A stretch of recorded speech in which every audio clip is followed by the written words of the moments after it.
para el día de hoy. Síndrome de ovario poliquístico. Entonces, todos nosotros, los encargados de coordinar este encuentro virtual, les damos la bienvenida a todas las personas que se encuentran aquí conectados con nosotros. Está coordinado por los estudiantes de ginecobstetricia de la Universidad del Quindío, Daniel Arias, Alejandra Benavides, Diana Coral y Damaris Ortega.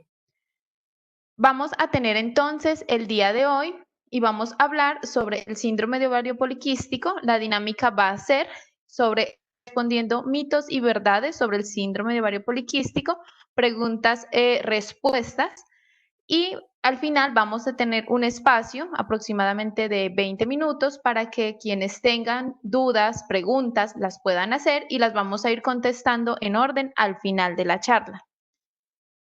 Continúa, por favor, Daniel. Entonces va a estar dirigido y tenemos aquí a nuestro invitado especial, el doctor Byron Manuel Ruiz Hoyos, médico y cirujano, especialista en ginecología y obstetricia. Doctor, muy buenas tardes y bienvenido a este encuentro virtual. Damaris, muchas gracias a los estudiantes, al programa de medicina y a la Facultad de Ciencias de la Salud por esta invitación a compartir un tema que es cotidiano, que es de actualidad y que es de mucho interés para no solo quienes están presentes como estudiantes y profesionales de las ciencias de la salud, sino para el público en general. Muchas gracias por la invitación. Doctor, con todo el gusto y muchas gracias a usted. Queremos dar también la bienvenida al doctor Rodrigo Campo, que se encuentren conectados, y a todos ustedes por acompañarnos. Entonces, vamos a dar inicio a hablar un poco sobre este tema tan interesante para las mujeres, que es el síndrome de ovario poliquístico. Continúa, por favor. Vamos a preguntarle entonces a nuestro experto, al doctor Byron Manuel, que nos haga una pequeña introducción sobre qué es el síndrome de ovario poliquístico, que nos regale una definición clara que nosotros podamos llevarnos hoy en día. Muchas gracias.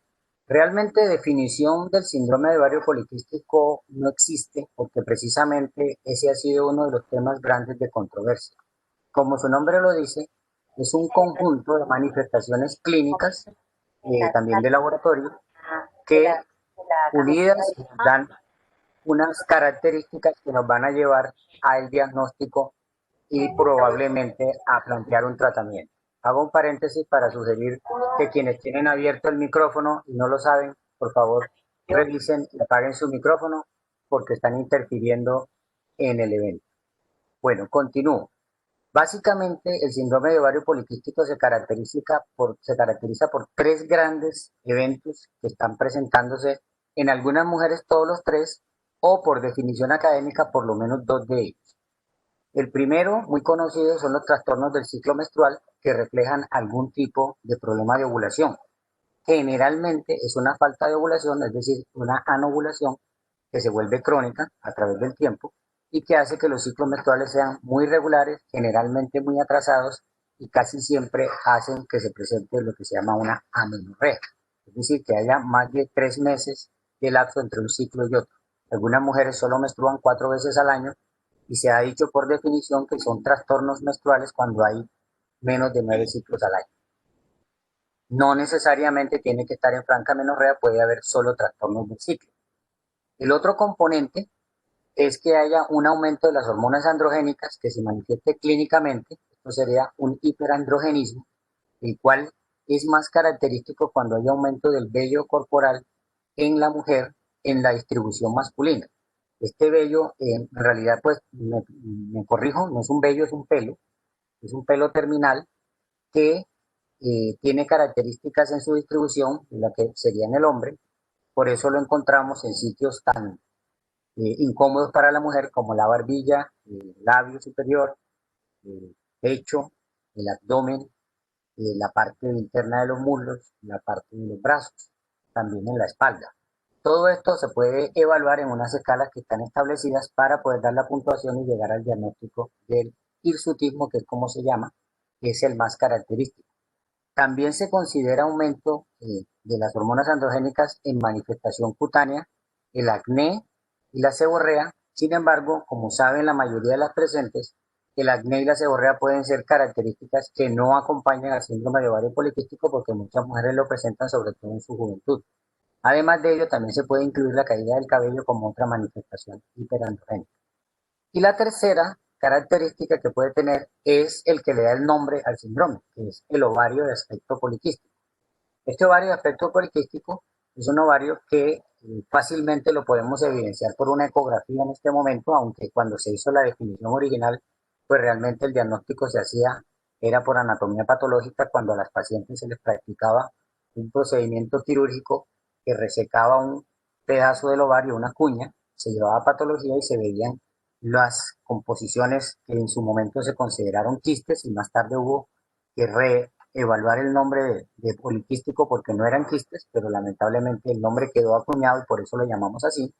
El punto es que es un ovario que contiene muchos folículos en proceso de desarrollo, la mayoría de ellos que van a llegar a la atresia y hacen que el ovario tenga múltiples imágenes que ecográficamente le dan la característica de lo que llamamos el ovario poliquístico. Por definición, originalmente, desde hace unos 20 años, se habla de un conteo de 12 folículos menores de 10 milímetros en el ovario. Sin embargo, recientemente los expertos a nivel mundial han reconsiderado esta definición ecográfica hecha por una ecografía transvaginal porque los ecógrafos ahora tienen muchísima mejor resolución que los de hace 20 años y se está recomendando que haya un conteo de 20 folículos menores de 10 milímetros en el ovario, por lo menos uno de los dos ovarios que tenga ese conteo, para considerarlo ovario poliquístico. Entonces son tres grandes las características, como lo dije, los trastornos ovulatorios que se manifiestan por ciclos menstruales irregulares o atrasos, el aumento de las hormonas androgénicas que se puede manifestar clínicamente, como lo dije con el hirsutismo sobre todo, y el acné, y puede haber también aumento de las hormonas solamente evidenciado por laboratorio. De eso ya habría que hacer una explicación, ahora la hacemos más adelante. Y por tercero, el aspecto ecográfico de los ovarios. Se considera que por lo menos debe haber dos manifestaciones para que haya diagnóstico de síndrome de ovario poliquístico. O sea que eso nos daría cuatro fenotipos, en los cuales uno de los fenotipos sería que estén las tres manifestaciones y los otros tres serían dos manifestaciones excluyendo la otra. Esto es básicamente la definición actual del síndrome de ovario poliquístico, que si nosotros revisamos la historia, pues prácticamente no cambia mucho de lo que se acordó en un consenso muy reconocido a nivel internacional, que es el consenso de 2003 que se llevó a cabo en Rotterdam, y así se conoce de manera muy coloquial los criterios Rotterdam 2003. Básicamente es la parte de definición para responder la pregunta. Damaris. Listo, doctor. Muchísimas gracias. Doctor, ¿usted nos podría hablar un poquito sobre la fisiopatología del síndrome de ovario poliquístico? Bueno, vamos a tomar esta diapositiva que se encuentra acá como una ayuda, aunque no tendremos que referirnos con detalle a todo, porque realmente todavía está por definir cuál es la fisiopatología clara y completa del síndrome de ovario poliquístico.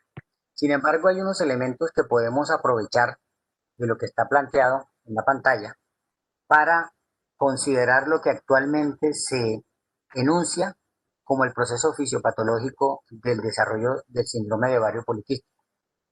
Básicamente, si miramos la parte superior, donde nos muestra la glándula pituitaria y la producción de las hormonas LH y FSH, los últimos estudios demuestran que lo principal que está sucediendo es que hay una disregulación a ese nivel.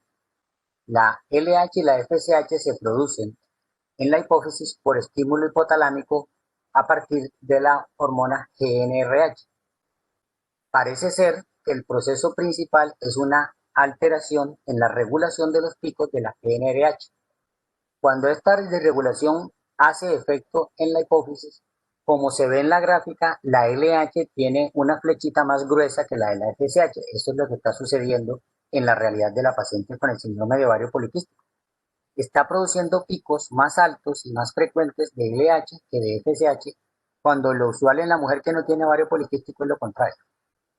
Arrancando de esa manera, ya el eje hipotálamo hipófisis ovario funciona de una manera alterada.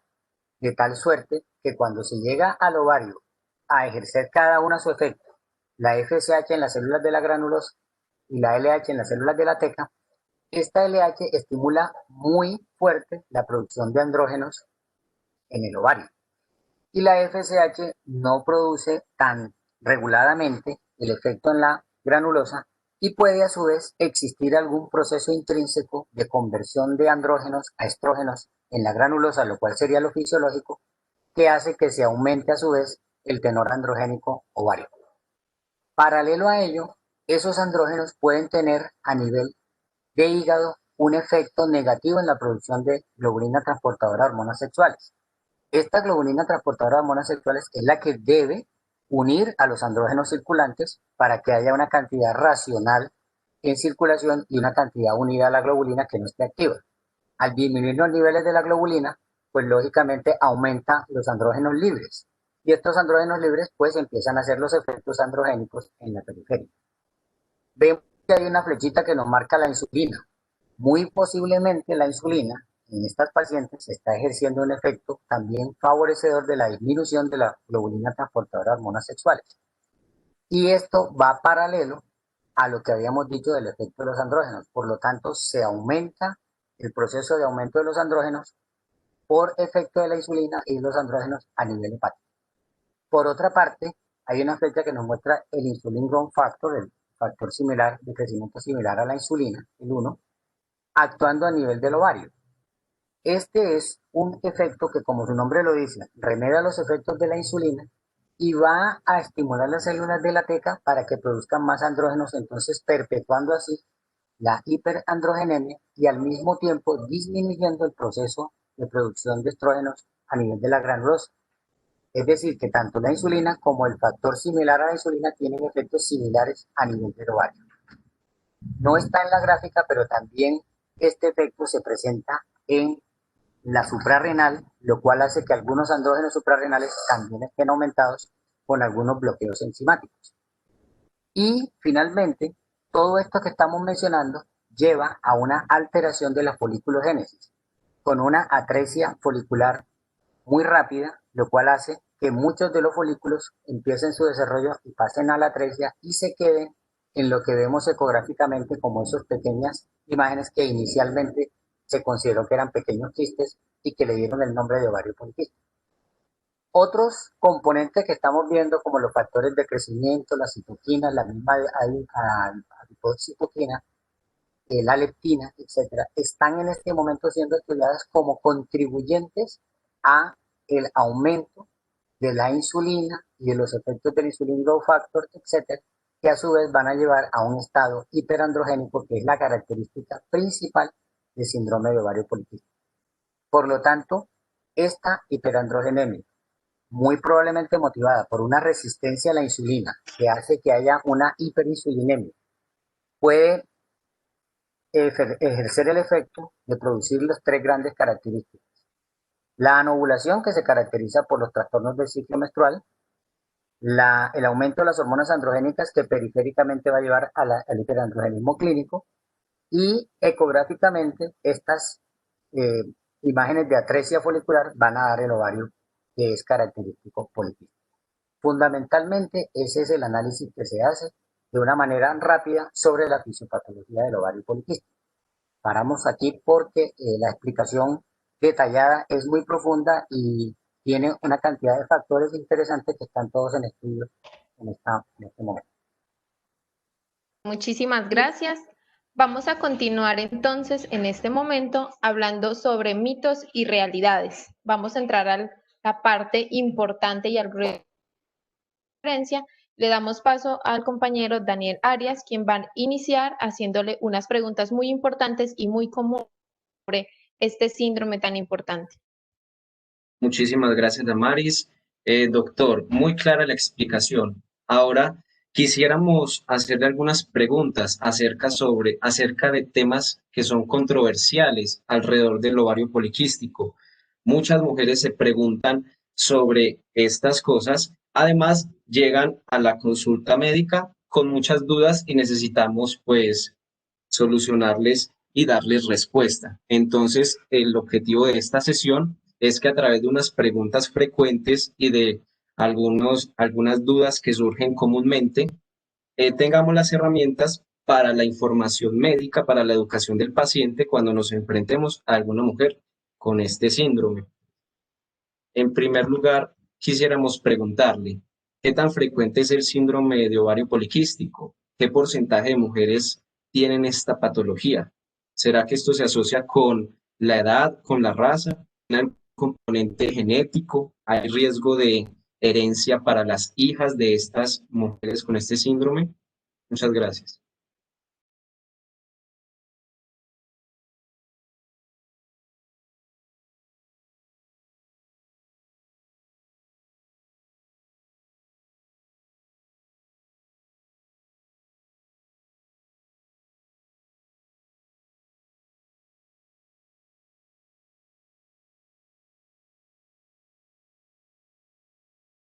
Doctor, no lo estamos escuchando.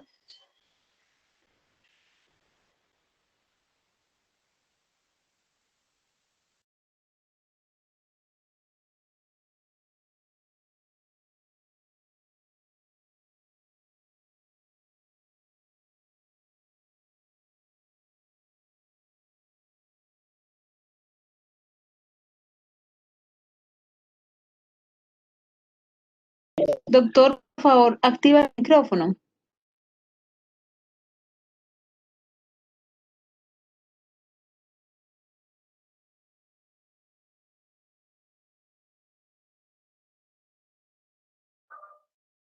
Bueno, vamos a escribirle al doctor por el interno para ver si de pronto tiene alguna dificultad, ya que no le estamos escuchando. No se le escucha. De pronto el doctor, que miremos a ver si se desconectó.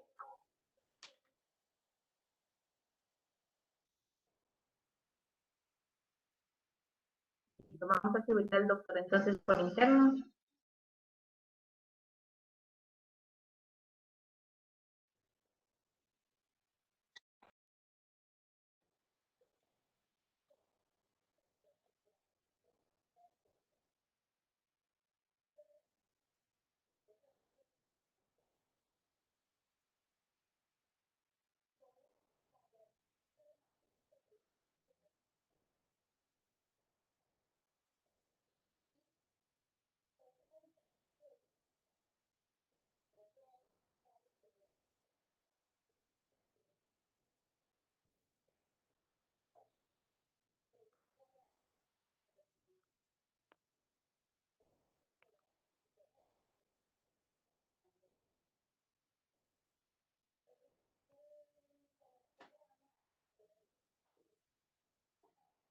Debo comunicarle al público que hace reunión que el doctor Byron tiene en este momento un problema con la red, con el internet.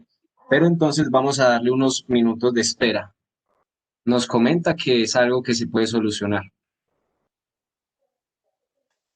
Si ustedes, los muchachos que están organizando la charla, tienen algo más que ir comentando, podemos ir avanzando. Me parece que pues la táctica que tienen es muy buena, pero si tienen otra metodología o alguna cosa para avanzar, podemos ir avanzando mientras al doctor Byron se le solucionan sus dificultades de conexión.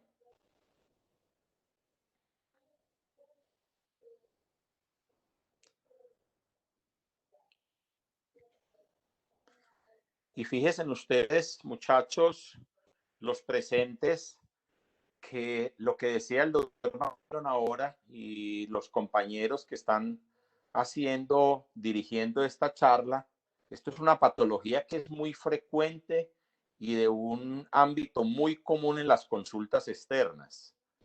El ovario poliquístico verdaderamente es una patología que en el medio se consulta con mucha frecuencia y hay que tener como mucha claridad en los enfoques diagnósticos y terapéuticos precisamente para no cometer errores y poder siquiera derivar las pacientes donde deben de estar. Personas que de pronto manejen esta patología con mayor destreza que el médico general.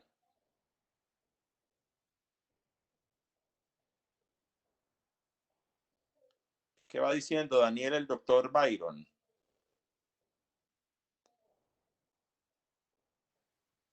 Me pidió unos minuticos de tiempo para poder solucionar su problema de red. Dice que el internet está funcionando, pero por alguna razón el computador dejó de recibir la señal. Entonces, probablemente ya en pocos minutos ya está listo. Perfecto, listo. Estamos pendientes.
Que podemos tener en la universidad. Nosotros entonces, ¿qué pretendemos? Estamos con el objetivo de fortalecer la capacidad.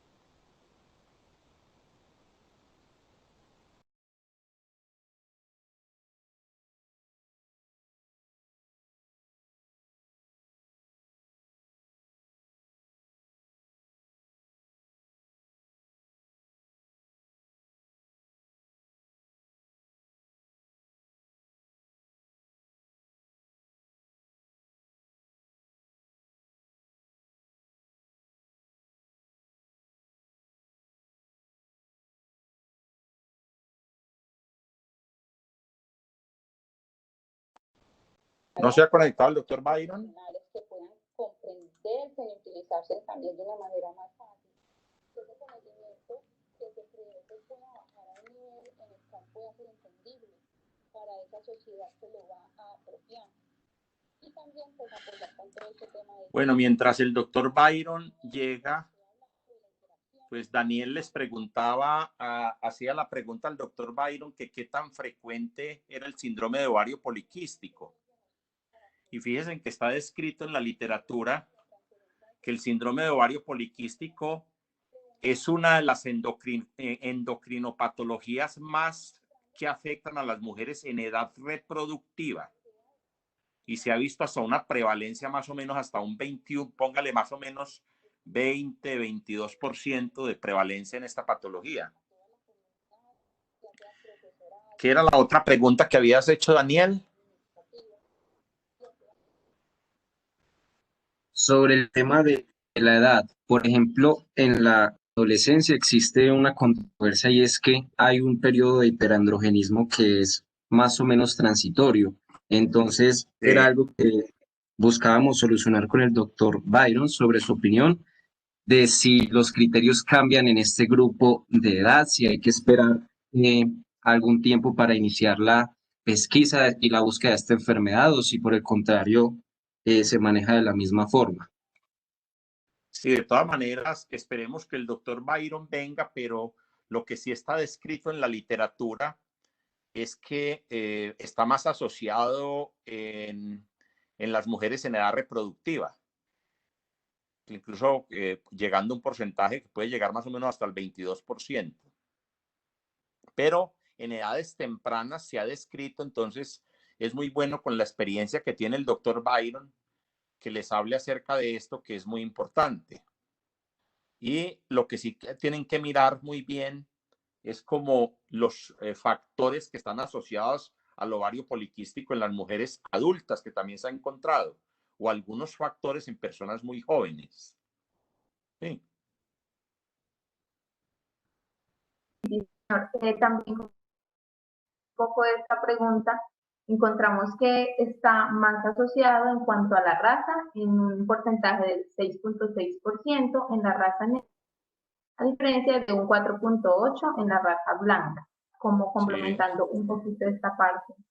sí, Igual, pues, pero es que ojalá el doctor se pueda conectar para que nos complemente un poquito más esta información, pero Sí, es como lo general o lo global de esta la frecuencia en cuanto al general o el grueso de las pacientes, que es como el doctor nos dice, que son aquellas pacientes en edad fértil, y con respecto pues a la edad y a la raza, lo que pues ya mencionamos. exactamente.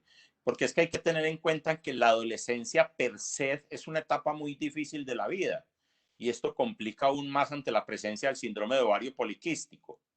Entonces, por eso a veces es un problema que endocrinológicamente no es fácil hacer el diagnóstico en la adolescencia y en las jóvenes, por ejemplo, que a veces se ha encontrado con hirsutismo, acné, son variables y pudiesen tener un efecto que puede ser perturbador sobre los aspectos psicosociales y las alteraciones menstruales y las dudas sobre los potenciales de fertilidad que pueden tener.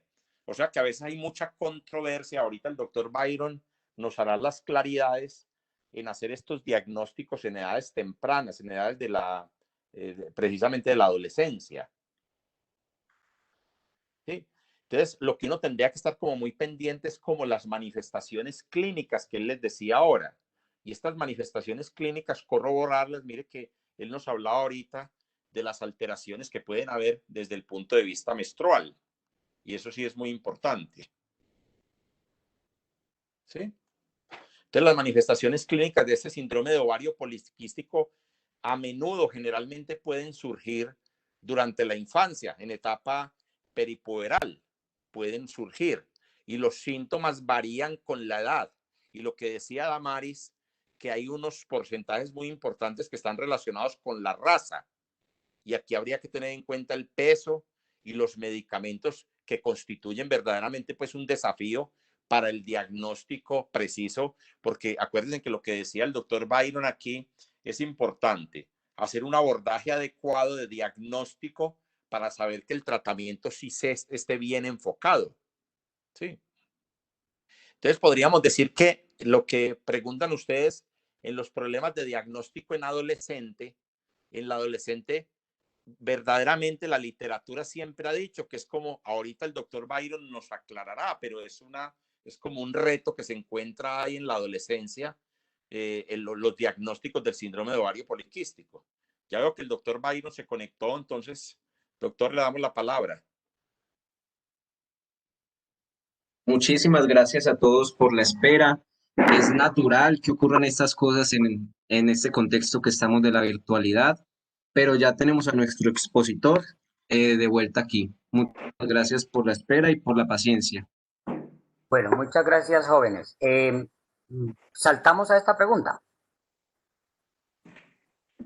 Está en pantalla. En este momento estamos Perfecto. en esta pregunta, doctor. Bueno, entonces por aquí vamos a pasar rápidamente porque la asociación con la raza es un poquito bizarra en el sentido que hay fenotipos para razas, pero en todas se presentan las manifestaciones de una u otra manera, porque de hecho tienen que presentarse para poder configurar el síndrome. Entonces, también es importante tener en cuenta, en la mujer afroamericana probablemente va a haber una mayor tendencia a los problemas metabólicos, generalmente tienen índices de masa corporal más altos y tienen estados hipertensivos que a tendencia acompañan el síndrome metabólico.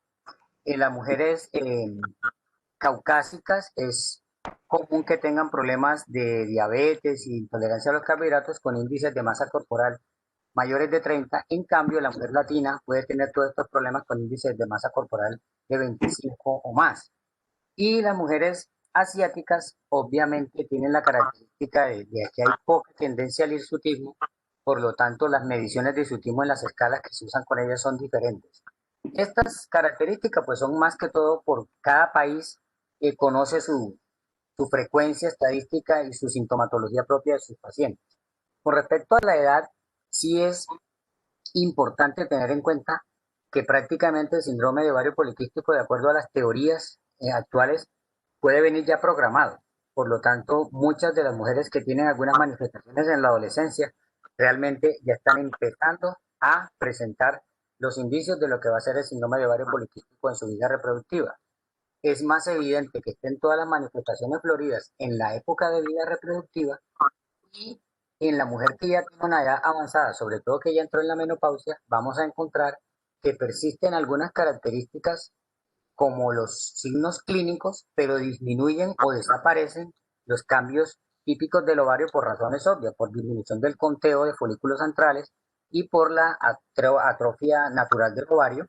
Así que se perdería la característica de la imagen ecográfica del síndrome de ovario poliquístico, pero persisten los riesgos que tiene de la asociación con problemas metabólicos y lógicamente en las últimas épocas de la vida puede tener los trastornos del ciclo menstrual más acentuados. ¿Qué tan frecuente es el síndrome de ovario poliquístico? Pues hay que tener en cuenta que es la endocrinopatía más frecuente de la vida reproductiva de la mujer. Le hace competencia en la mayoría de los países a la diabetes. En la mujer en vida reproductiva, muchas estadísticas nos dicen que el ovario poliquístico es la endocrinopatía más frecuente. Podemos parar allí con esa respuesta. Muchísimas gracias, doctor. En concordancia con lo que estábamos hablando, con ese mismo tema, ¿cuál podría ser la etiología, la causa? Como usted lo ha descrito, podríamos profundizar algo en relación con la principal causa del síndrome de ovario poliquístico. Pues generalmente cuando nosotros nos interesamos en una causa es porque queremos ir y ver cómo la manejamos, cómo hacemos un tratamiento enfocado a esa causa. Lamentablemente la mayoría de las teorías actuales sobre síndrome de ovario poliquístico nos dicen que es multicausal. Fundamentalmente siempre hemos escuchado hablar de una relación con la resistencia a la insulina, la cual sigue estando allí de primera entre las causas o posibles factores relacionados.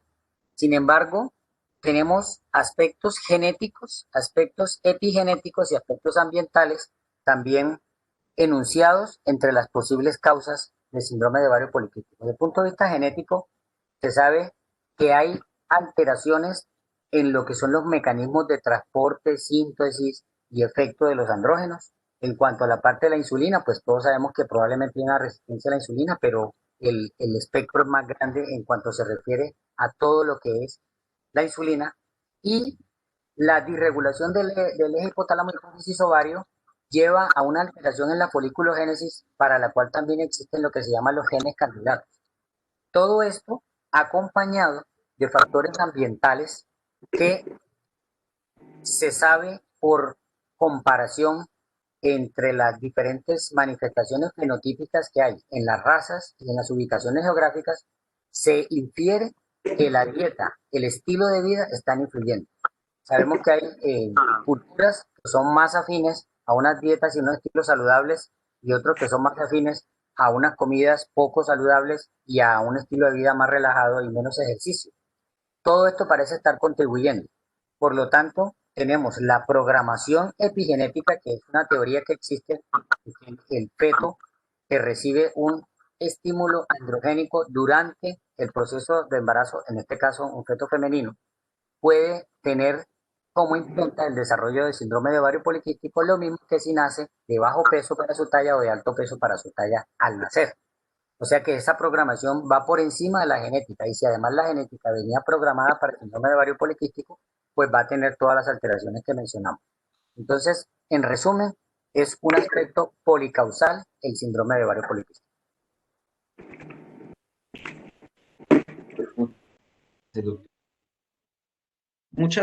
En muchos casos se cuestiona si el síndrome ovario poliquístico produce dolor, si es una causa importante del dolor pélvico. Queríamos preguntarle si en el momento de abordar a una mujer con dolor pélvico, el síndrome ovario poliquístico debe tomarse como una etiología posible o una etiología importante a tener en cuenta.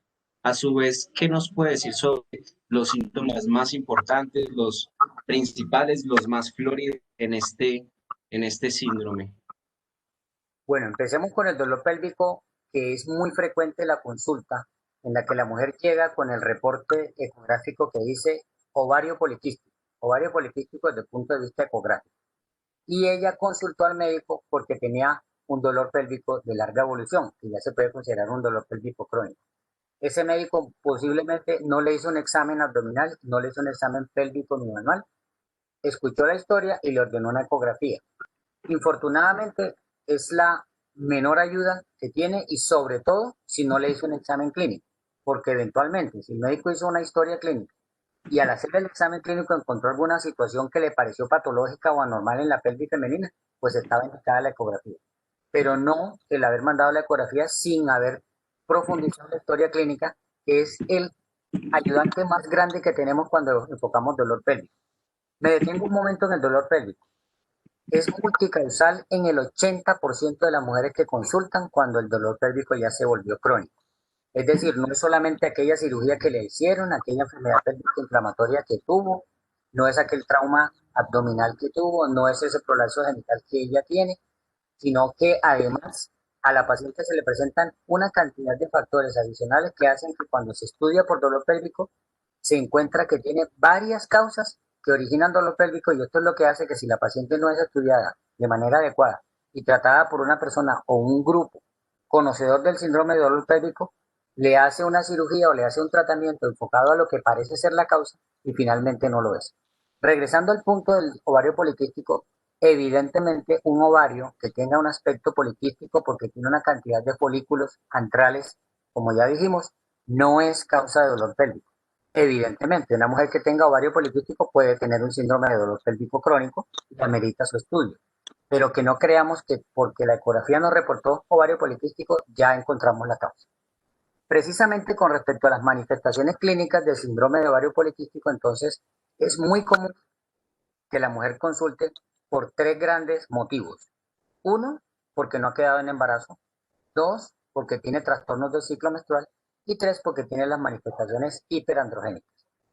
Fundamentalmente, estos síntomas son los principales y se podría decir que no hay un principal porque depende de la forma en que nosotros enfoquemos nuestra consulta.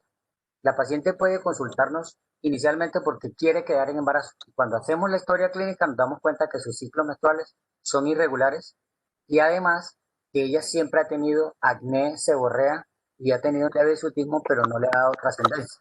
Por ejemplo, lo contrario, la paciente llega y dice que no tiene ningún interés obstétrico, que de hecho ya tuvo sus hijos y está planificando de una manera definitiva y su motivo principal es porque ella tiene evidentemente un aumento del vello corporal que la incomoda o tiene un acné que la está molestando.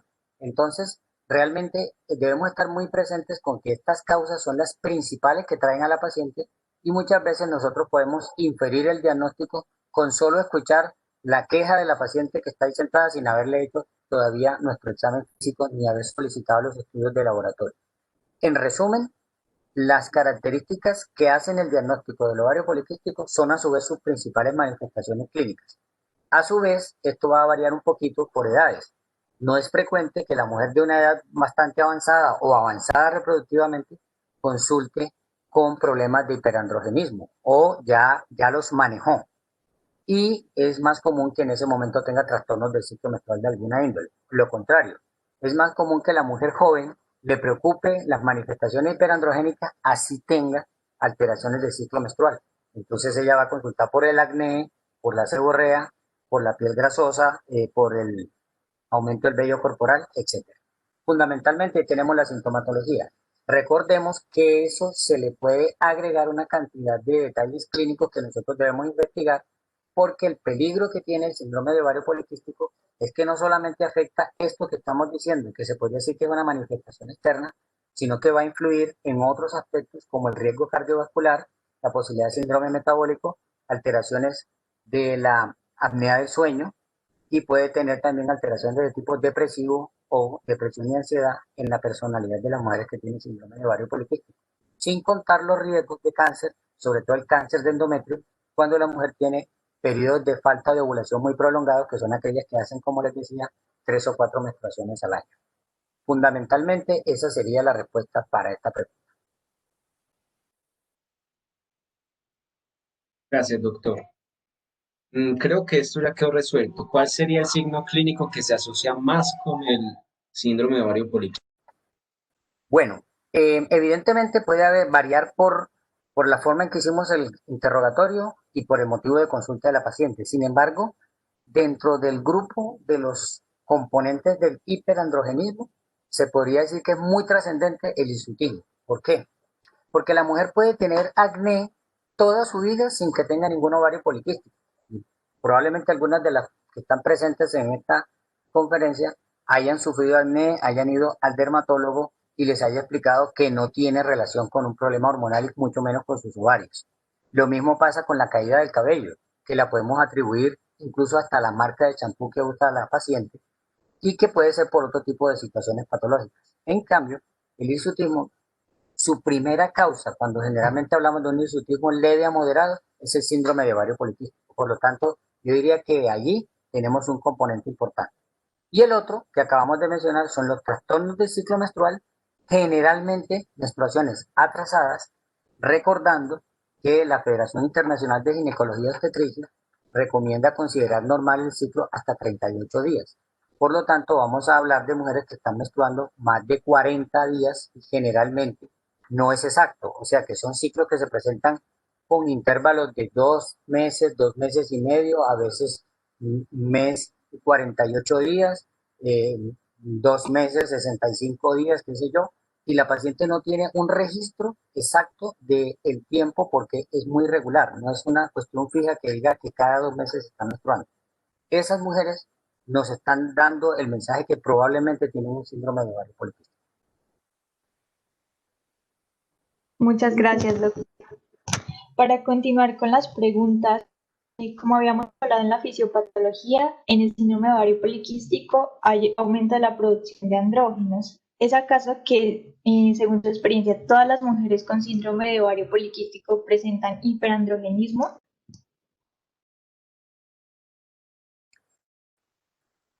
En el año 2006, uno de los consensos importantes y famosos fue una reunión de los expertos internacionales de una entidad que se llama la Sociedad de Andrógenos. Esta Sociedad de Andrógenos nos marcó en su momento una directriz, se llama Sociedad de Exceso de Andrógenos, y obviamente los expertos pues trabajan con todas las pacientes que tienen la hiperandrogenemia y el hiperandrogenismo. Nos marcó unos lineamientos en los cuales era exigido que la paciente presentara algún grado de hiperandrogenismo para poder considerar el diagnóstico de síndrome de ovario poliquístico. Con esto les quiero mencionar la importancia que se le ha dado al hiperandrogenismo. En ese consenso, que después fue reevaluado más adelante, y participaron los mismos expertos y llegaron a acuerdos a lo que hoy se conoce, que les comenté, de las 3 características. En ese consenso se le daba mucho énfasis a que tenía que haber hiperandrogenismo clínico o de laboratorio y los demás componentes eran adicionales, pero el otro tenía que ser fijo.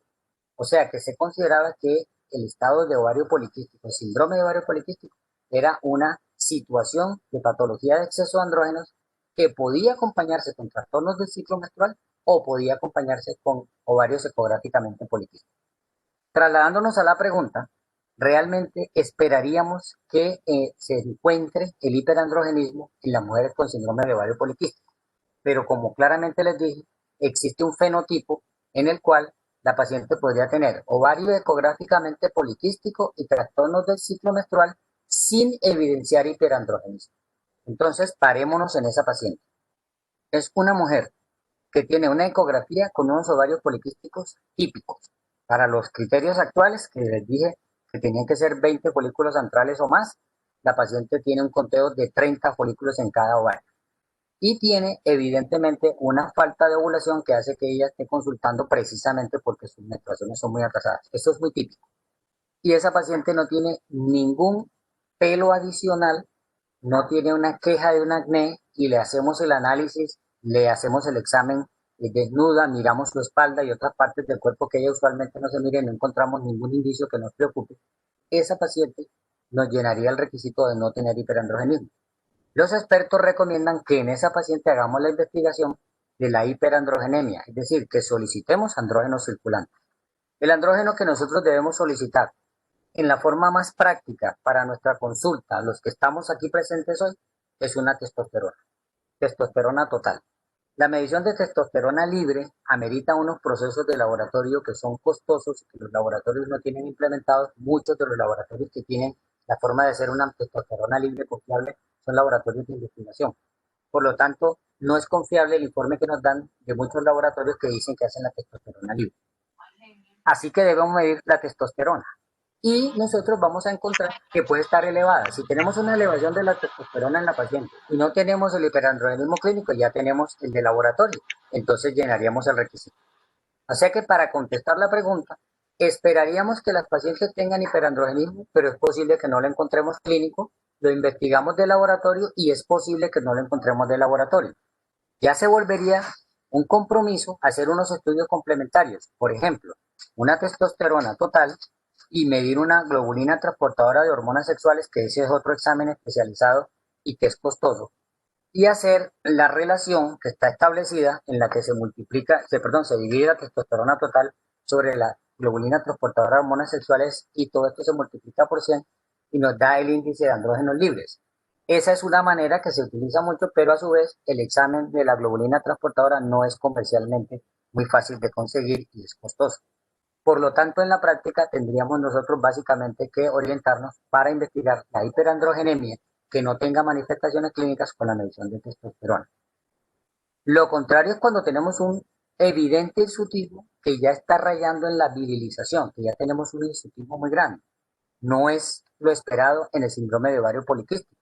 Esperaríamos un hirsutismo leve a moderado y si lo tenemos muy severo o lo tenemos de rápida evolución, vamos a pensar en situaciones poco frecuentes como sería la hiperplasia suprarrenal congénita de aparición tardía o un tumor productor de andrógenos que a su vez podría estar en la suprarrenal o en el ovario y tendríamos que hacer un estudio que no es el tema de esta conferencia. Muchas gracias, doctor. Doctor, usted nos comentaba que muchas de las mujeres consultan porque no han podido quedar en embarazo. ¿El síndrome de ovario poliquístico produce infertilidad en las mujeres que lo padecen? Es muy importante y ojalá que las presentes se lleven este mensaje para ellas y para sus futuras pacientes. La infertilidad se ha relacionado mucho con el síndrome de ovario poliquístico por una razón bastante clara. Las manifestaciones de trastornos del ciclo obedecen en un alto porcentaje a que esos ciclos son anovulatorios. Y esa anovulación crónica obviamente impide que la paciente quede en embarazo porque su nombre lo dice, no está ovulando y puede tener sus relaciones, puede tener un buen conteo de esperma su esposo, pueden tener relaciones con mucha frecuencia, pero no hay óvulo que se produzca. La verdad no es 100%. Se calcula en las estadísticas más detalladas que podría haber una infertilidad en la mitad de las pacientes que tienen el síndrome de ovario poliquístico. Recuerden que hay varios fenotipos. Es más arraigada en las mujeres con el fenotipo más profundo, o sea, aquellas que tienen la ovulación más típica, más atraso de los menstruales, que evidentemente se le hacen las pruebas de ovulación y todas indican que no está ovulando. Pacientes que además de eso tienen aumento de las hormonas androgénicas y tienen evidente el hirsutismo o el acné o todos de ellos. Estas pacientes además, algunas que tienen muy arraigada la imagen ecográfica muy típica de ovario poliquístico, como les mencioné ahora, pacientes que tienen conteos foliculares de hasta 30 folículos antrales. Estas pacientes tienden a tener más arraigado su proceso de infertilidad. Sin embargo, hay puntos intermedios, entonces las pacientes tienen una subfertilidad porque han tenido embarazos, porque alcanzaron a tener un embarazo y lo perdieron, porque ya tuvieron un embarazo previamente que llegó a feliz término en otra unión y ahora quieren uno nuevo y no lo han logrado.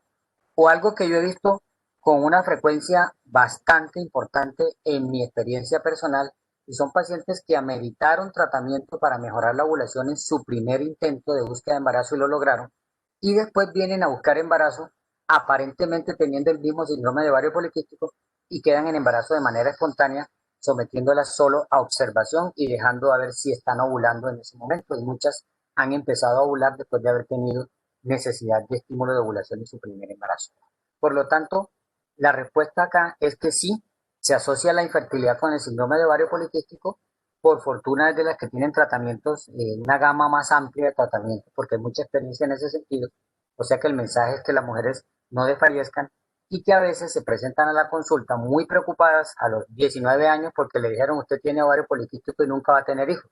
Ahí sí estamos nosotros exagerando porque además tampoco debíamos hacer el diagnóstico de ovario poliquístico tan temprano. Hola, yo tengo una Muchas pregunta. gracias. Hola, mira, lo que pasa es que, pues, por ejemplo, yo soy una de las mujeres que tiene ovario poliquístico, ¿no? Y entonces resulta que acontece que cuando yo fui al médico justamente me dijeron eso que tú estás diciendo, pero yo consulté al médico, fue por un dolor en la cadera. Y el dolor, pues, digamos, ahora en este momento es constante. ¿Sí me entiendes? Aunque sí me dijeron que no iba a volver a tener hijos, que no sé qué, que tenía que pasar por un procedimiento súper grande. Pero entonces, mi pregunta es, o sea, ¿es normal que uno también sienta dolor en la cadera aparte de la pelvis? Bueno, voy a contestar esta pregunta espontánea. Creo que ya la contesté. Si usted tiene un dolor, el médico debe enfocar su dolor. No podemos adjudicarle al hecho de que tenga un síndrome de ovario poliquístico la causa de todas sus molestias. El dolor en la cadera puede tener infinidad de causas. Puede haber sido un trauma, puede ser una cuestión de posición, puede ser un problema congénito, puede ser una alteración de la longitud de los miembros inferiores. Infinidad de causas que ameritan un estudio por parte del médico general, apoyándose con las especialidades respectivas, ya sea ortopedia, fisiatría, si es necesario, neurología, en fin. Pero el mensaje es que si tienes ovario poliquístico y ya el médico te lo dijo y te enfocó, no hay ninguna razón para adjudicarle entonces a todas las demás molestias que tenga una relación causal con el ovario poliquístico. Por lo tanto, tú debes ir a tu médico a que él enfoque adecuadamente y no se centre en que tienes un ovario poliquístico porque él no es la causa de todos los males que presentan las mujeres. Bueno, aquí tengo entonces en la pantalla si los criterios diagnósticos cambian en la adolescencia. Realmente los criterios siguen estando allí. Sin embargo, hay unas recomendaciones del último consenso internacional que fue en el 2018 que son muy interesantes para tenerlas nosotras en cuenta. En primer lugar, no emitir diagnóstico ecográfico de ovario poliquístico en mujeres que estén en menos de 8 años de haber presentado su primera menstruación.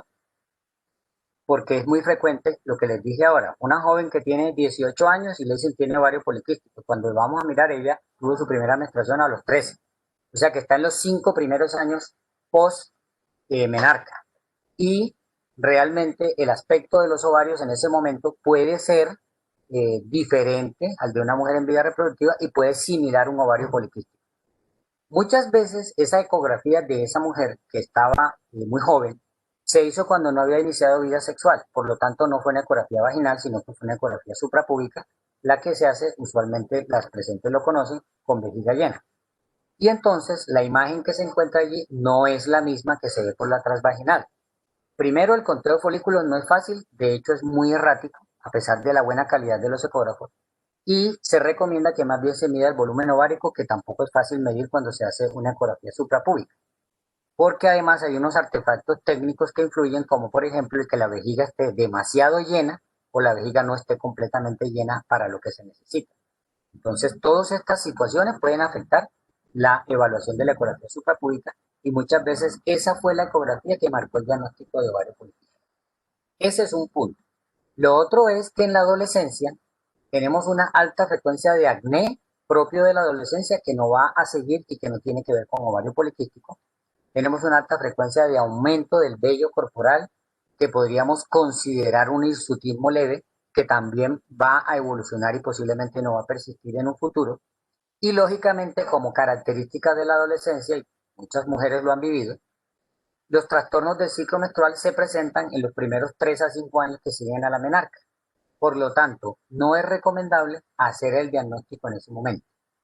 Pero la contraparte es lo que ya les dije, y es que muchas mujeres verdaderamente traen la programación genética y epigenética para tener ovario poliquístico y todo el síndrome, y hay unos aspectos que nos pueden orientar. Entonces, no echemos en saco roto todo esto que estamos diciendo y más bien llenémonos de razones.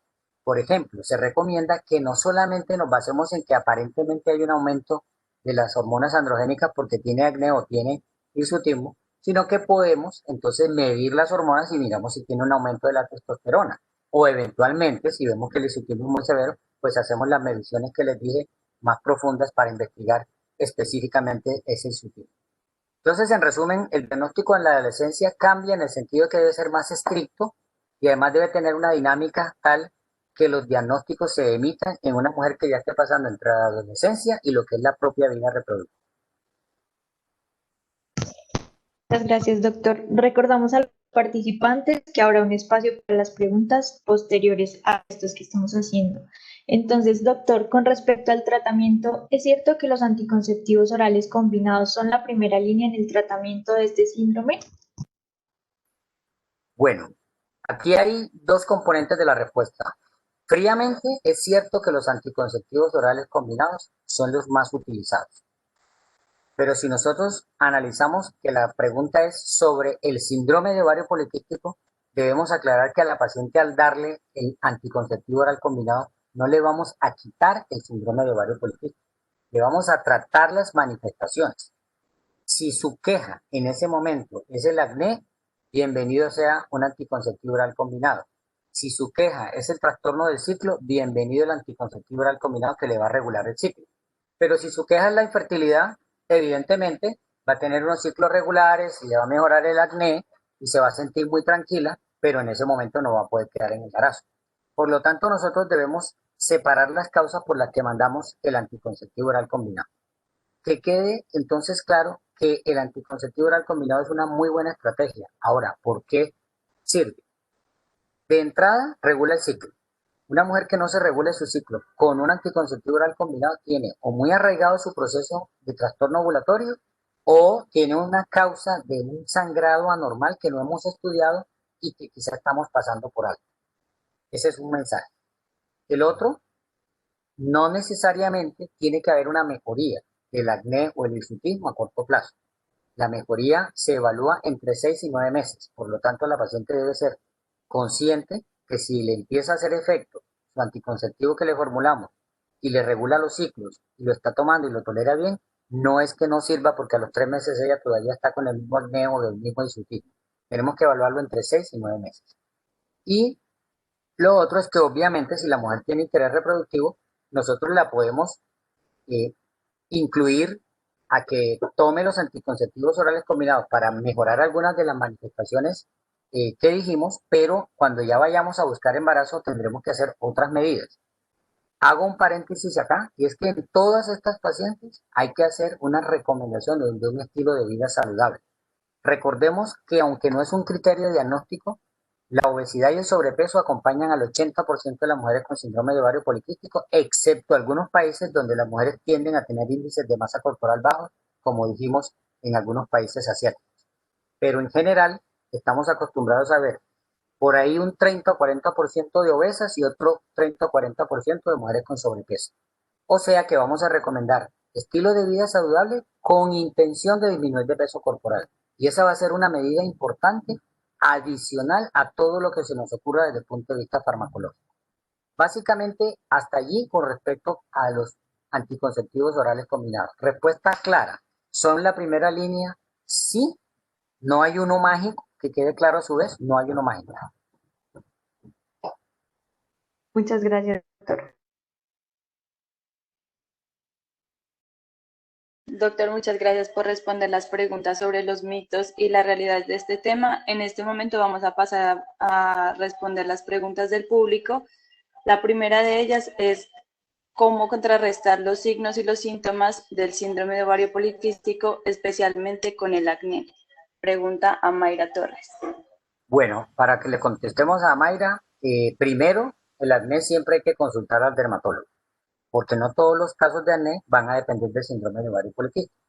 El dermatólogo va a ser probablemente el primero que va a decir que la paciente necesita el estudio y el enfoque del ovario poliquístico, y allí vendrá el manejo con los anticonceptivos orales combinados que ya lo mencionamos. ¿Por qué ayuda el anticonceptivo oral combinado independiente de las otras medidas que el doctor le recomendó y posiblemente ella, si lo está viviendo, pues ya su dermatólogo le debió haber formulado? Hay medicamentos específicos para el acné, en cremas, lociones, antibióticos tomados y aplicados en las zonas afectadas. Son expertas las mujeres que han tenido acné en todos los nombres comerciales de estos productos y probablemente le han recomendado un anticonceptivo en particular. Entonces aclaremos esa parte. El anticonceptivo oral combinado tiene dos componentes, el estrógeno y el progestágeno. El progestágeno es el que hace la anticoncepción verdadera, porque él es el que inhibe la ovulación. Por eso existen progestágenos solos en forma de tabletas o de ampollas y de otras formas que son capaces de funcionar sin que tengan estrógeno junto. En cambio, no damos anticonceptivos con solo estrógeno. El estrógeno, la función que tiene es regular el ciclo, y por eso la asociación del progestágeno con el estrógeno en forma de anticonceptivo oral combinado, una de sus características es que regula mucho el ciclo. No saliéndome del tema, entonces hago la claridad que la unión del estrógeno y el progestágeno tiene dos grandes funciones por las cuales ayuda a mejorar tanto el acné en el caso de la pregunta o el hirsutismo si la pregunta fuera el aumento del vello corporal. Y es la siguiente. Un mecanismo es la disminución de la LH. Y nosotros dijimos que en la fisiopatología está el aumento de los pulsos de la LH como la primera característica fisiopatológica. Por lo tanto, al dar el anticonceptivo oral combinado, vamos a disminuir la LH, menos efecto a nivel de la tecla, del ovario y menos producción de andrógeno. Segundo, el componente estrogénico va al hígado y estimula la síntesis de la globulina transportadora de hormonas sexuales que, como les dije desde el punto de vista de fisiopatología, estaba inhibida tanto por la insulina como por los andrógenos. Por lo tanto, al aumentar los niveles de la globulina transportadora de hormonas sexuales, se une a los andrógenos circulantes, disminuye los niveles de andrógenos libres y contribuye a disminuir el efecto del hiperandrogenismo. Estos dos mecanismos los tienen todos los anticonceptivos orales combinados. Entonces, la persona que está bajo el tratamiento dice, no, pero es que mi dermatólogo me dijo que tenía que tomar este porque este es el que contiene el medicamento que me va a servir. Ese es el tercer mecanismo. El tercer mecanismo es que los anticonceptivos orales combinados en el componente de progestágeno difiere la progestina que contienen y algunas progestinas son más antiandrógenas que otras. La progestina antiandrógena por excelencia conocida es el acetato de ciproterona. Hay un producto comercial que todos tienen en este momento en la cabeza que tiene 35 microgramos de timidestradiol y tiene ciproterona acetato 2 miligramos.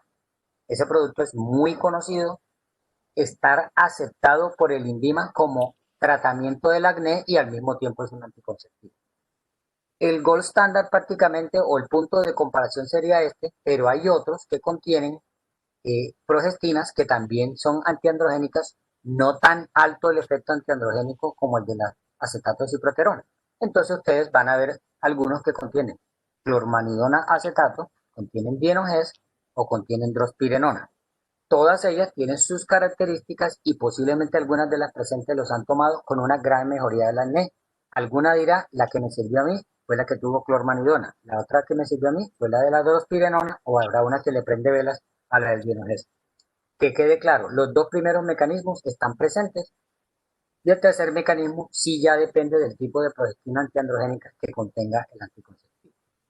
Terminando de responder la pregunta, entonces, la ayuda que podemos dar mirando el síndrome de ovario poliquístico desde la vista del ginecólogo es escogerle a la paciente su progestina y su anticonceptivo oral combinado, pero esto debemos hacerlo en conjunto con el dermatólogo.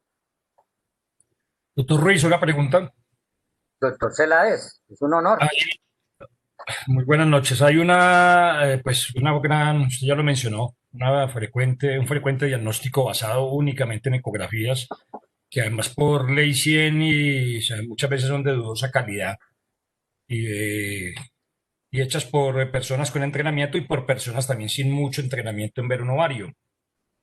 Usted mencionaba ahora, pues obviamente, y también ha mencionado el tratamiento con los anovulatorios orales. En algún documento no reciente encontraba que aún las mujeres a cualquier edad, usuarias de anovulatorios orales combinados, hasta el 20% podían tener imágenes que fueran compatibles y que no debería hacerse. ¿Ese porcentaje o eso todavía existe de que las mujeres usuarias de anovulatorios orales combinados a cualquier edad pueden tener imágenes que pudieran simular las que tienen el síndrome de ovario poliquístico y que por lo tanto no debe hacerse ese diagnóstico en ellas? ¿O ese porcentaje ya no existe?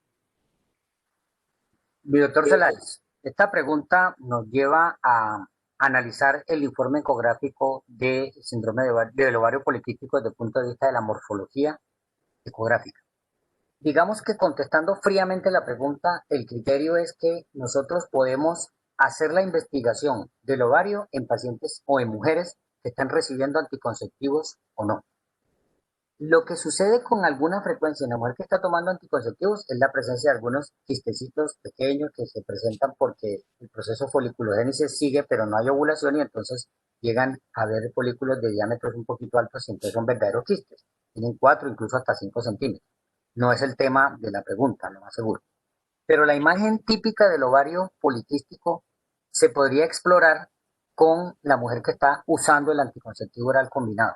Realmente el tomarlo no mimetizaría al ovario poliquístico. Es decir, que la mujer que está tomando anticonceptivos orales combinados, si le hacemos un diagnóstico ecográfico más adelante, si lo suspenden, no vamos a tener que volver a mirar porque es que ella no tenía ovario poliquístico y ahora es cuando vamos a ver si verdaderamente lo tiene.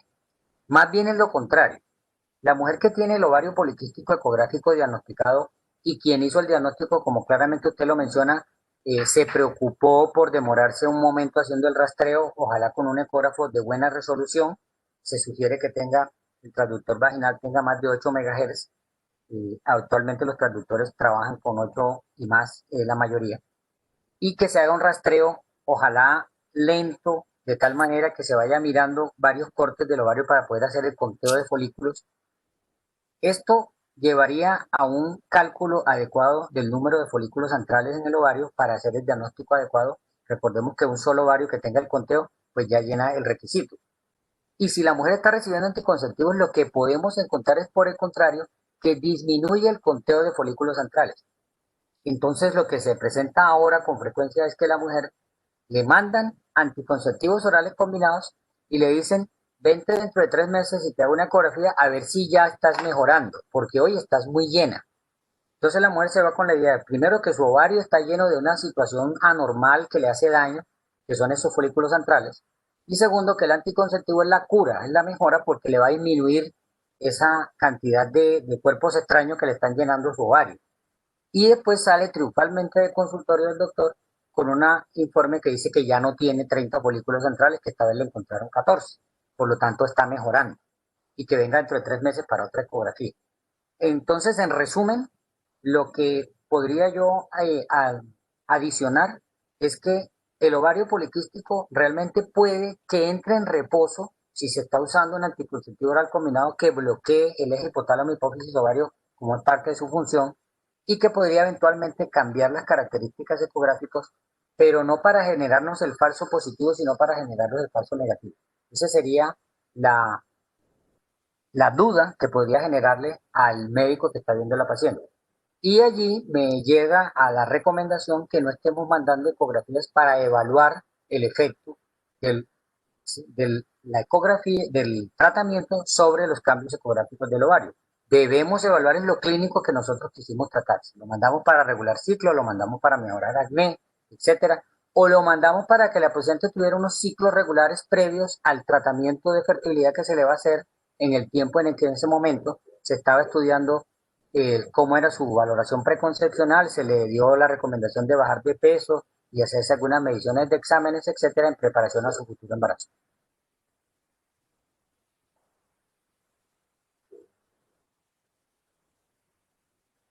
Muchas gracias, doctor Ruiz. A usted, doctor. Sigan con las preguntas, que como tuvimos un atraso acá por razones técnicas, Doctor, pues tenemos que reponer el tiempo, es natural. queremos preguntarle si las siguientes preguntas las vamos a responder al correo o le sigo haciendo No, yo algunas creo de que ellas. podemos extendernos unos minutos si la audiencia no tiene problema, porque yo les recomendé a ustedes que esperáramos terminar en el horario, pero como nos dimos cuenta, pues hubo una dificultad técnica. Si la audiencia quiere, nos podemos correr unos minuticos y contestar, que vi que hay varias preguntas en el chat. Bien puede. Claro, avancemos. Apoyo para poder continuar con su investigación. Además, obtuvimos. Estamos pendientes de la próxima pregunta.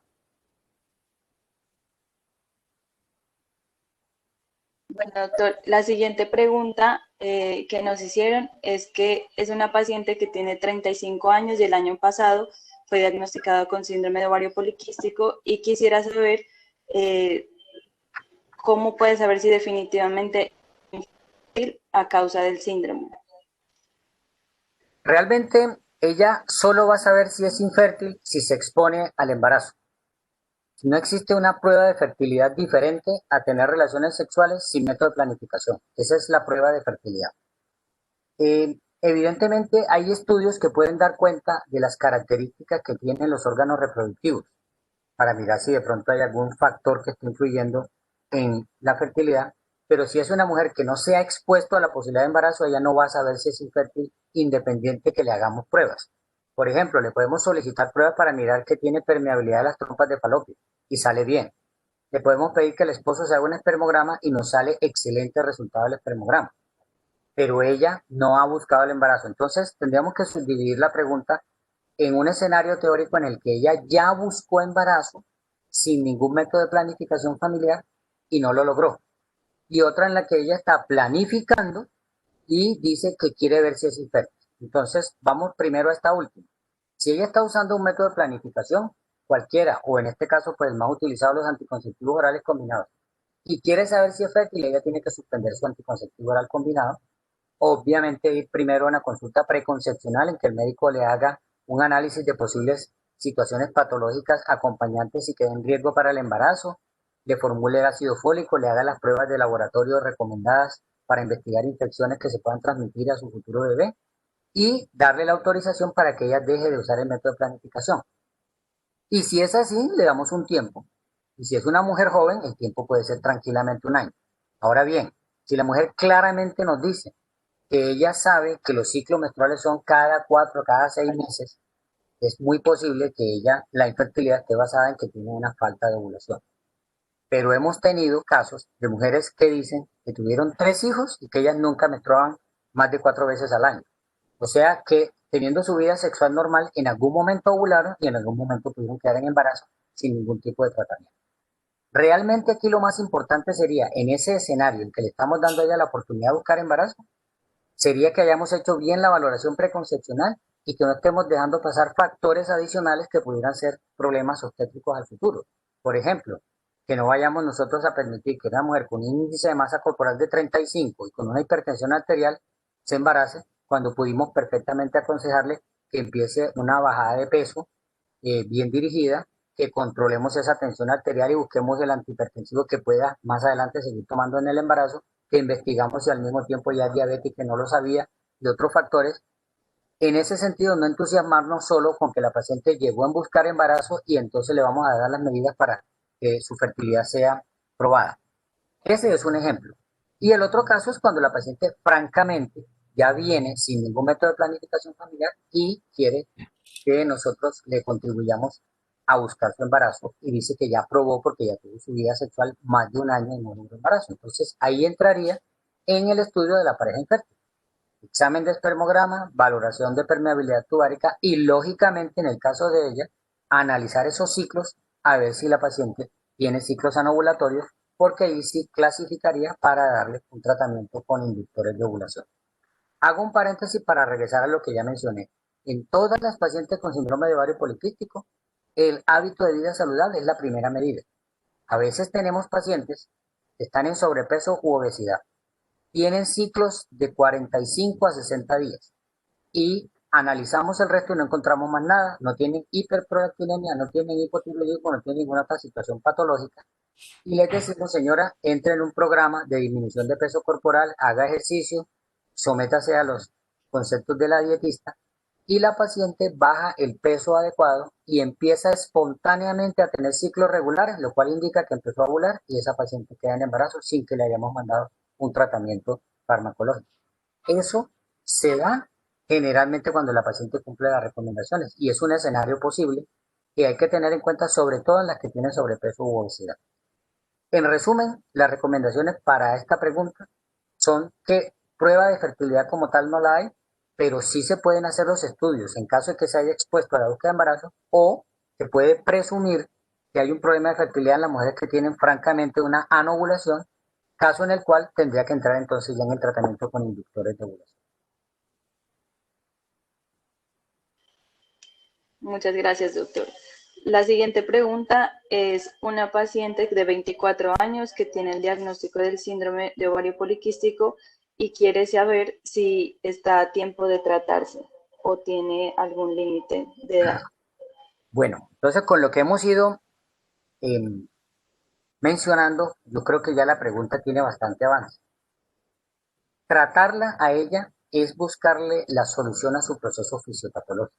Y la solución a su proceso fisiopatológico es el hábito de vida saludable. Aquí también hay que hacer una diferencia. Existen mujeres que no son obesas y ni siquiera están en sobrepeso. Y hay mujeres que sí son obesas en sobrepeso. Las que tienen sobrepeso u obesidad, ese hábito de vida saludable debe ir, ojalá, buscando disminución de peso corporal. Se recomienda una disminución entre el 5 y el 10% del peso corporal para las mujeres con obesidad de algún grado, ¿sí? Obesidad mórbida, obesidad de segundo o tercer grado, incluso de primer grado. Son mujeres que deben bajar entre 5 y 10% de peso corporal. Se recomienda 5 en 6 meses y 10% para un año. La mujer que no tiene ese componente de sobrepeso que está dentro del límite aceptado, también es importante que tenga un hábito de vida saludable, porque lo que hacemos es disminuir el tenor oxidativo, el estrés oxidativo del organismo, que se sabe que es uno de los factores de síndrome metabólico, que a su vez está relacionado con la hiperinsulinemia y la resistencia a la insulina, que es la base, a su vez, probablemente fisiopatológica del síndrome de ovario poliquístico. O sea que todas van a recibir nuestra recomendación del hábito de vida saludable. Y a ello le agregaríamos entonces el tratamiento farmacológico que fuese pertinente. Entonces, en resumen, no hay un momento en el que diga me atrasé, me dormí y no me hice el tratamiento. Porque en el momento en que le hicieron el diagnóstico de síndrome de ovario poliquístico, el médico debió recomendar hábito de vida saludable y además enfocarse en manejar lo que fuese motivo de consulta de la paciente. Algunas pacientes no están preocupadas por su atraso menstrual, porque en realidad menstruan cada 38 o 40 días y ellas dicen que no pasan de cada 45 y que ellas saben que le viene, por lo tanto no se preocupan por eso. O habrá otras que no se preocupan por la fertilidad porque no tienen interés o porque ya tuvieron previamente algún hijo.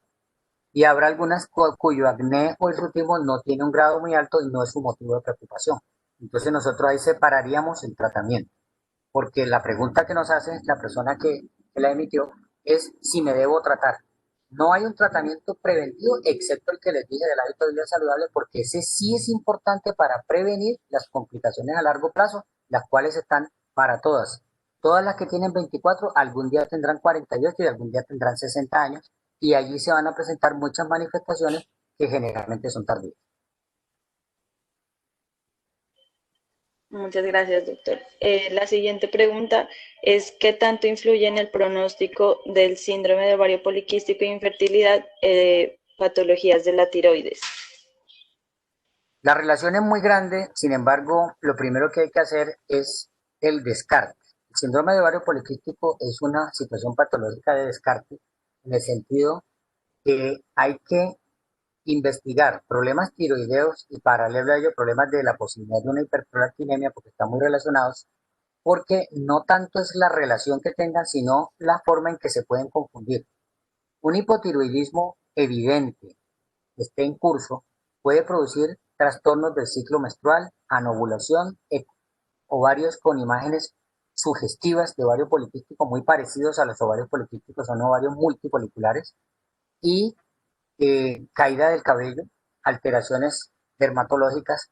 Por lo tanto, el parecido es muy grande con un síndrome de ovario poliquístico. Y si el médico pasa rápidamente por la historia clínica y más rápidamente por los ovarios, va a clasificarla como un síndrome de ovario poliquístico y debía tener la precaución de siempre solicitar la medición de la TSH y la T4. Eso debía ser una rutina en el médico que está, o en el enfoque de la paciente que está con el diagnóstico presuntivo de síndrome de ovario poliquístico. La hiperprolactinemia acompaña a la alteración de tipo hipotiroidismo, a veces en forma secundaria o a veces sencillamente hay una hiperprolactinemia primaria, la cual también puede producir exactamente las mismas manifestaciones cuando es muy arraigada. Puede producir hipoestrogenismo, unos trastornos del ciclo menstrual, unos ovarios que ecográficamente parecen poliquísticos, y la paciente también puede tener infertilidad. Por lo tanto, en estos casos debíamos tener un diagnóstico de exclusión arrancar midiendo una TSH y una prolactina para saber que no estamos ante estas situaciones patológicas, y es muy frecuente la asociación entre enfermedades tan prevalentes como el hipotiroidismo en la mujer y síndrome de ovario poliquístico.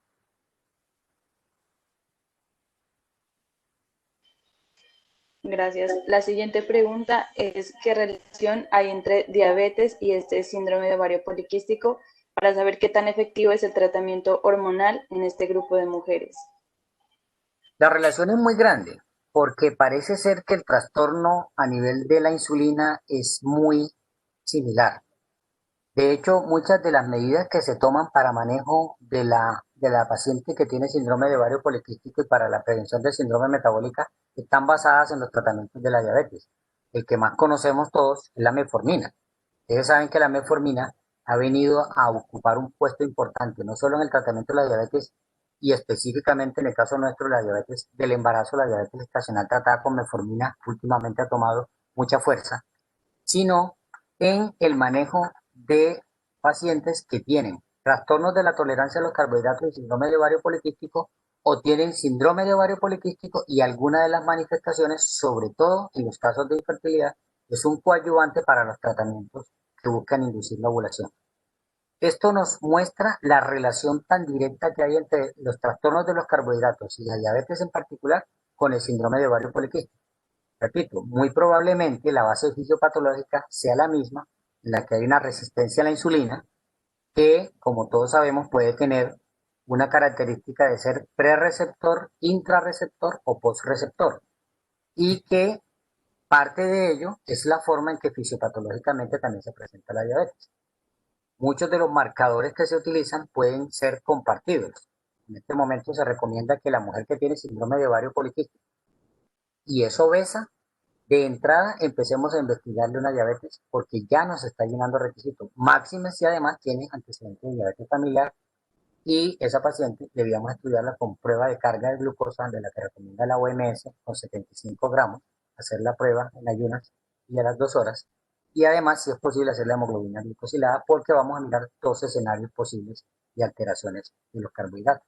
Así que la respuesta es que la relación es muy grande y además el enfoque terapéutico es similar en el sentido de arrancar con un hábito de vida saludable y eventualmente con un insulino sensibilizante, de los cuales el más utilizado es la metformina.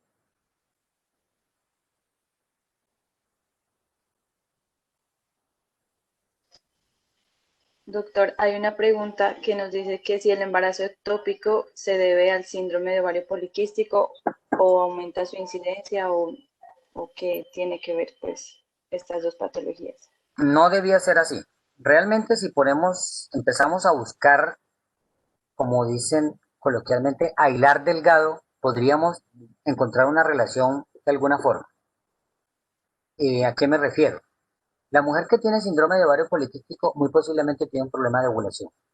Si esa ovulación no es una falta de ovulación clara, la cual la llevaría a una infertilidad completa, sino que ella tiene una disovulación en la cual la foliculogénesis está alterada, pero sí logra ovular, es posible que se genere un cuerpo lúteo que no esté en las mejores características y entraríamos en la famosa deficiencia de cuerpo lúteo, que va a dar un endometrio inadecuadamente receptivo.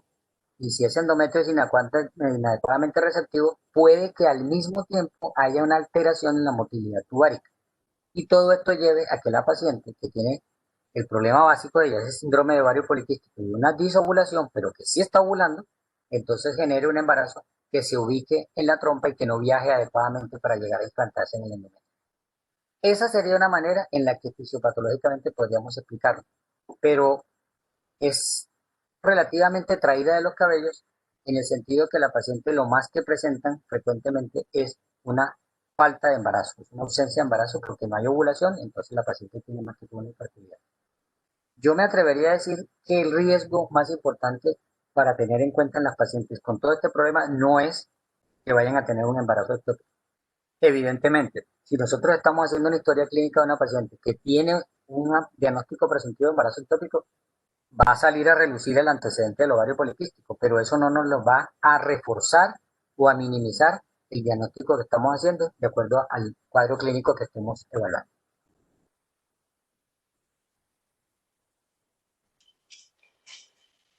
Doctor, hay varias preguntas sobre la posibilidad de quedar embarazada.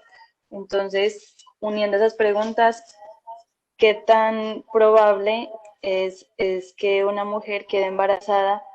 Pues dependiendo de si sus ciclos de ovulación son más largos o si se diagnosticó en una edad más joven.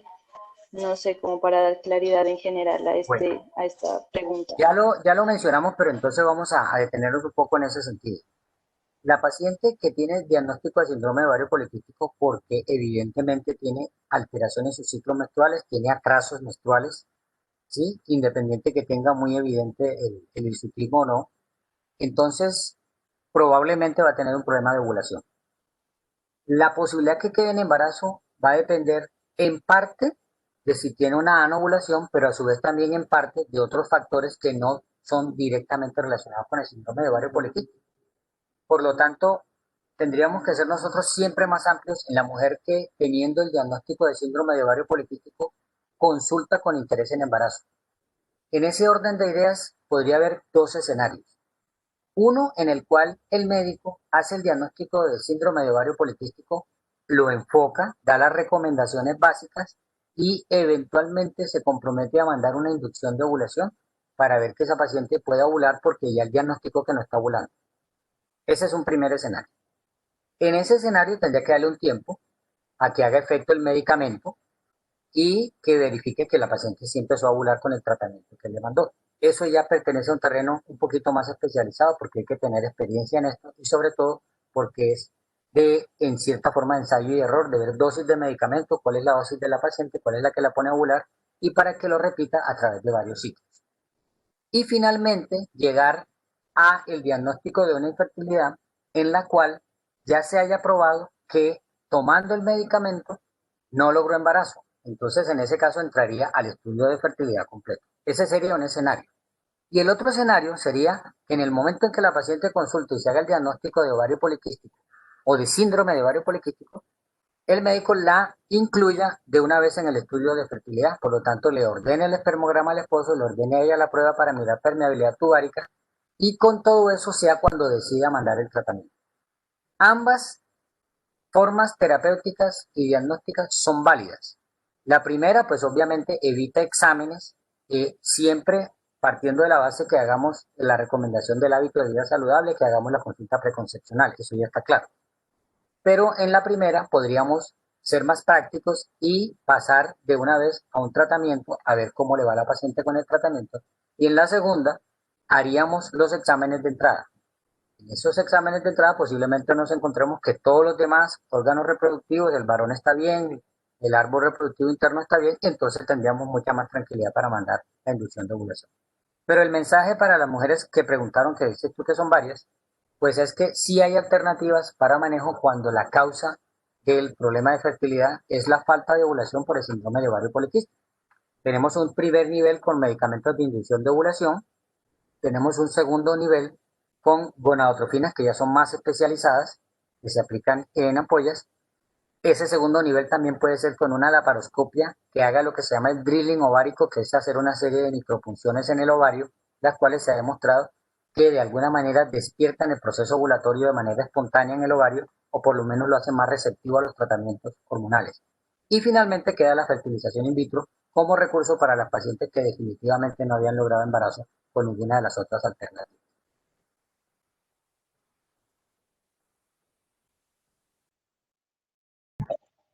Doctor, la siguiente pregunta: ¿es normal que después de ser diagnosticada con síndrome de ovario poliquístico bilateral también desarrolle quistes en los senos? No, no tiene relación fisiopatológica. Es muy común, eso sí, el estado fibroquístico mamario, la condición fibroquística, como ahora se recomienda llamarla, es muy común. Es un diagnóstico que incluso se ha demostrado que cuando se hacen estudios de anatomía patológica lo tienen más del 50% de las mujeres, así no se hayan quejado en su vida de que tenían problemas mamarios. Entonces el hallazgo es muy común y posiblemente hay una coincidencia en la mujer que le hicieron una ecografía, le dijeron que tenía esas imágenes subjetivas de ovario poliquístico y entonces ella espontáneamente por recomendación médica pasó a una ecografía mamaria o empezó a tener unos síntomas mamarios y se hizo la ecografía. pero debe haber una coincidencia de eventos, pero no es una relación fisiopatológica. Gracias, doctor. Y la última pregunta, ¿el ovario poliquístico tiene cura? Bueno, yo creo que ya la respondimos previamente. Es una situación patológica que hay que afrontar y establecer medidas para que no se presenten las complicaciones, pero la fisiopatología, con todas estas factores causales que les he mencionado desde el punto de vista genético y epigenético y todo, van a estar en la paciente. Por lo tanto, yo me podría atrever a decir que no nos preocupemos si tiene o no cura, sino que si hay manejo para todo lo que implica la constelación de situaciones a las cuales el ovario poliquístico nos puede llevar. Hemos hablado mucho del proceso reproductivo y es importante, pero pensemos en que hay que prevenir el desarrollo del cáncer de endometrio y la prevención está en evitar que las mujeres tengan esos atrasos menstruales tan notorios. Por lo tanto, nada más con hacerle un tratamiento que puede ser con los anticonceptivos orales combinados o dándole progestágenos cíclicamente de manera periódica, podríamos evitar que ese endometrio se vuelva hiperplásico y que llegue al cáncer de endometrio. Esa podría ser una manera de prevenir esa situación. El estilo de vida saludable es el que nos va a prevenir la aparición de la franca diabetes y del síndrome de ovario poliquístico florido, perdón, del síndrome metabólico florido en pacientes que ya tienen la predisposición genética porque se sabe que tienen una resistencia a la insulina. Que la recomendación de disminuir de peso nos va a disminuir el número de pacientes que van a llegar a la obesidad porque todos sabemos que la obesidad sola se comporta como una enfermedad. Por lo tanto, yo creo que el grupo en general de alteraciones que implica el ovario poliquístico, al manejarla nosotros con estas recomendaciones generales, estamos evitando que se presenten y no necesariamente tenemos que hablar de una cura. Lo que sí es frecuente y evidente es que a medida que pasan los años va cambiando el fenotipo. Entonces la mujer que se quejó del acné nos dice que eso fue cuando ella tenía X años y ahora lo que tiene son los atrasos menstruales. Y la mujer que tuvo atrasos menstruales me dice, pues yo ya entré en menopausia, entonces ya yo no tengo esa preocupación. Y más bien somos nosotros los que nos vamos a preocupar de ver que ella no nos haga un síndrome metabólico, porque ya no nos van a preocupar ni los ciclos, ni el acné, ni nos van a preocupar el ovario poliquístico, porque obviamente el aspecto poliquístico de los ovarios va a desaparecer. Pero en esa paciente es muy probable que quede la base fisiopatológica que va a llevar a estos problemas de síndrome metabólico que son los que nos van a preocupar en el momento en que ella tenga la edad y la condición menopáusica.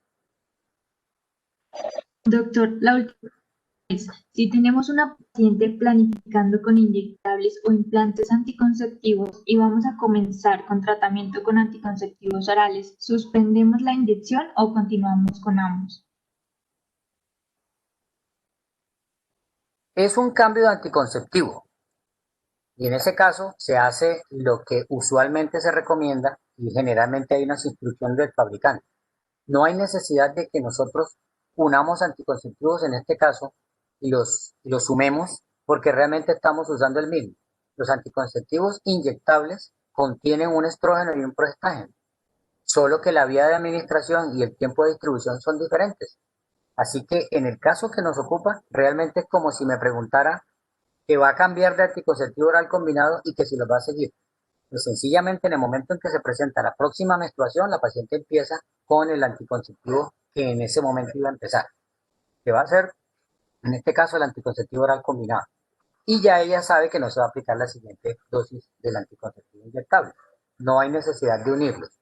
Lo que de pronto sí es importante dejar claro es que a veces podemos unir anticonceptivo oral combinado que la paciente está tomando para manejar, por ejemplo, el acné o, por ejemplo, el hirsutismo, y le adicionemos el medicamento que recomendó el dermatólogo, que también es un medicamento hormonal. Cosa que pasa cuando damos la espironolactona o damos la finasterida y otros medicamentos que van a mejorar el problema del hiperandrogenismo, no se tiene que suspender el anticonceptivo oral combinado.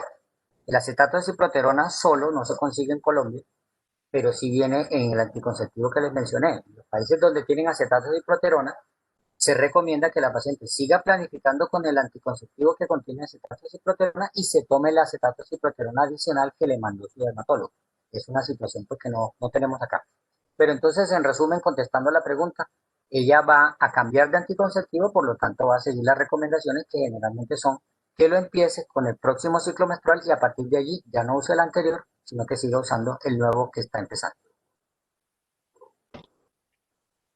Bueno, vamos a dar entonces por terminada este encuentro virtual muy interesante, muy importante sobre síndrome de ovario poliquístico. Queremos de manera muy especial, los organizadores y todas las que estamos aquí, agradecerle al doctor Byron Manuel por todo ese conocimiento y por esa resolución de preguntas tan buena, tan efectivas. Yo creo que a todos nos quedó muy claro todos estos mitos que se han venido presentando sobre este tema tan importante. Doctor Byron, muchísimas gracias a usted por estar acá, por acompañarnos y por brindarnos su conocimiento. A todos los presentes, a los que quedan, porque habíamos tratado de cumplir el horario, pero sabemos que a veces se presentan inconvenientes y a esta hora pues algunos se tuvieron que retirar, pero sí que la audiencia se mantuvo pendiente de todas las respuestas que dimos a las preguntas. Y quedo tranquilo, satisfecho por la dinámica, por el manejo tan bueno que le dieron en el grupo de estudiantes. Yo creo que si va a haber un aplauso es para los estudiantes por haber organizado este evento tan interesante y que sigamos en esta metodología del CPC, dándole el lugar a los estudiantes para que nos colaboren y nosotros participando en calidad de profesores en lo que podamos ayudar. Muchísimas gracias a ustedes por la asistencia y por la invitación. Muchas gracias a usted, doctor, y también queremos agradecer el acompañamiento de todas las personas que se conectaron, agradecerle a todos los doctores que estuvieron presentes, al doctor Celades y a todos ustedes por permitirnos este espacio. Muchísimas gracias y que pasen buena noche. Muchas gracias para todos. Un abrazo. Gracias al doctor Byron. Muchas gracias. Feliz noche.